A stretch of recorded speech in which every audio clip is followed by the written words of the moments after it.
Secunderabad తిరుమలగిరిలో army ఎంసీఎంఈలో నలుగురు ఆగంతకులు చొరబడ్డ కేసులో ఉగ్రవాద కోణం లేదని ఉత్తర మండల డీసీపీ రష్మీ పెరుమాళ్ స్పష్టం చేశారు.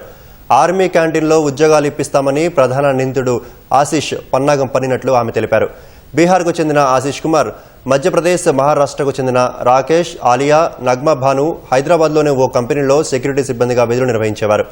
ఆర్మీ క్యాంటీన్లో ఉద్యోగాలు ఉన్నాయంటూ వారిని నమ్మించి మోసం చేయాలనే ఉద్దేశంతోనే ఆశీష్ కుమార్ ఆర్మీ పరిసరాల్లోకి ప్రవేశించాడని డీసీపీ తెలిపారు.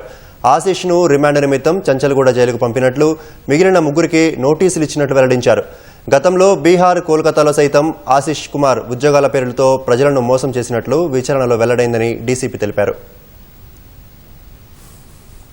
ఆశీష్ కుమార్ అనే person and main accused. So ఇప్పుడు ఈ ఉన్న ముగ్గురిని వాళ్ళకి ఏదైనా జాబ్ ఇప్పిస్తానని, అక్కడ సెక్యూరిటీ గార్డ్ లాగా ఏదైనా జాబ్ ఇప్పిస్తానని ఫ్రాడ్ చేయాలనే ఇంటెన్షన్ తో వాళ్ళని తీసుకొని వెళ్ళి ఆన్లైన్ నుంచి ఒక వేరే ఆఫీసర్ ది, ఒక ఎయిర్ ఫోర్స్ ఆఫీసర్ లాంటి డ్రెస్ ది వేసుకొని ఫేక్ ఐడి కార్డ్ మాత్రం హీ హాజ్ యూస్డ్. అందుకే we have book this case and because of impersonation అది చేశాడు. Trespass also he has done illegally. Military areas లో ఇట్లా ఇంపర్సనేషన్ చేసుకొని ఎంటర్ అయితే it's a very serious offence. So further ఇంకా వీళ్ళది ఇంకా ఆయన చెప్పిన స్టోరీ అంత యాంగిల్ అంతా వీఆర్ స్టిల్ వెరిఫైయింగ్. ప్రెసెంట్లీ అయితే he is under remand. We have remanded him.